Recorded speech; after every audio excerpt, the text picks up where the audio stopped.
Kitab suci itu bukan pesan Tuhan, tapi produk editan manusia. Tenang, jangan keburu panas dulu. Maksud saya simpel saja. Kalau Tuhan itu absolut, maha sempurna dan tidak terbatas, nggak masuk akal kalau dia ngetik buku. Kitab itu ditulis oleh manusia, pakai bahasa manusia, budaya manusia, dan logika pada zamannya. Jadi wajar kalau isinya itu kebawa kondisi sosial dan politik yang ada pada waktu itu.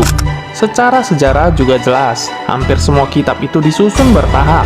Ada yang dikumpulkan ratusan tahun setelah tokohnya wafat, ada seleksi, ada penghapusan, ada penerjemahan, bahkan revisi. Artinya ya yang kamu baca itu bukan asli dari file langit, tapi versi lolos filter manusia. Sekarang mikir aja pakai logika paling sederhana.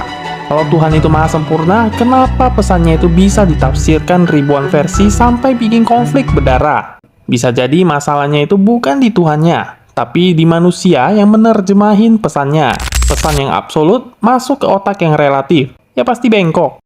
Makanya banyak filosof itu bilang kalau kebenaran sejati itu gak bisa dikurung di teks. Dalam spiritualitas timur, kitab itu cuma penunjuk jalan, bukan tujuan akhir. Tapi manusia sering kebalik. Kitabnya dijadiin Tuhan, dan Tuhannya malah dilupain. Oke, kalau nalar kamu belum nangkap, begini.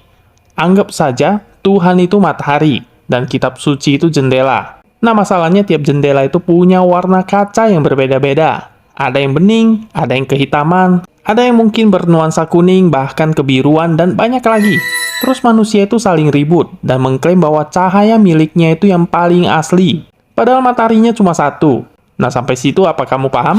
Ini sebenarnya bukan ngajarin kamu untuk tidak beriman. Ini untuk ngajarin kamu untuk mulai berhenti menyembah kitab, berhenti membela tafsir, dan mulai cari kebenaran yang sesungguhnya. Karena Tuhan itu sebenarnya nggak butuh dibela. Ego manusialah yang membutuhkannya.